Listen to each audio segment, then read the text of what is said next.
Je suis plutôt habitué à donner, alors j'accepte toute la reconnaissance que vous me donnez, et je sais que c'est pas à moi en fait, qu'à travers moi c'est l'œuvre, le projet, et je profite de cet instant pour honorer grand-père William, qui lui aussi a été un infatigable grand-père, qui a, à Maniwaki, au Canada, à la frontière québécoise, a œuvré toute sa vie pour la paix et pour unifier toutes les communautés amérindiennes.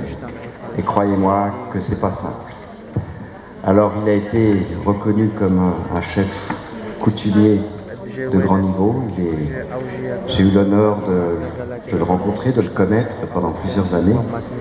Et m'étant ouvert au rêve que j'avais fait à Maniwaki, c'est-à-dire mon rêve c'était ça, et je lui ai demandé ce qu'il en pensait, il m'a encouragé, il m'a dit que c'était juste, et il m'a dit vas-y, alors que je ne connaissais personne, j'étais bien isolé. Donc c'est toujours ce festival et ce rassemblement des traditions ancestrales du monde et sous sa protection. Grand-père William a été nommé ambassadeur à l'UNESCO pour la paix, il a été reçu à l'ONU, reçu par le Dalai Lama, même le pape est venu le voir, lui qui était si simple dans sa forêt. Il est un exemple pour moi, un exemple pour nous tous. C'est un homme d'humanité et sa présence, sa bénédiction fait que nous allons essayer d'être à la hauteur de son rêve.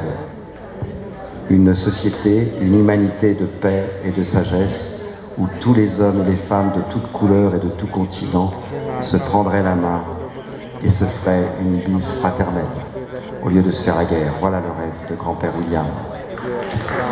Merci grand-père.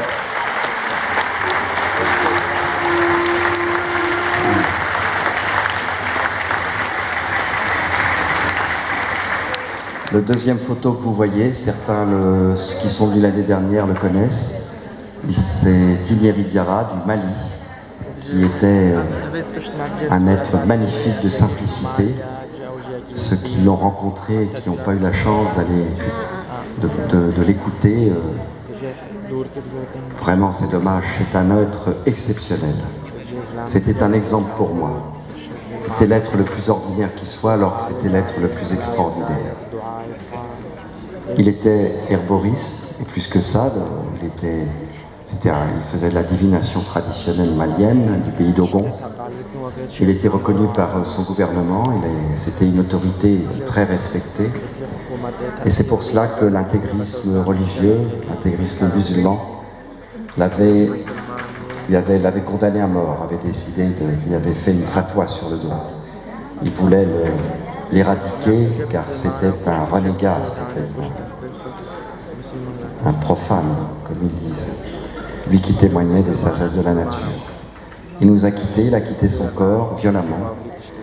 Heureusement, il a été épargné par cette affreuse condamnation. Il a eu une crise de palu et d'une manière fulgurante, il en est mort. Il devait être à nos côtés, il devait être dans nos rangs. Notre frère Tinieri est parmi nous. Je vous demande, mes frères et sœurs, de l'honorer en émettant avec vos cœurs et avec vos mains, lui envoyer comme un tambour des vibrations de reconnaissance et d'amour et de paix.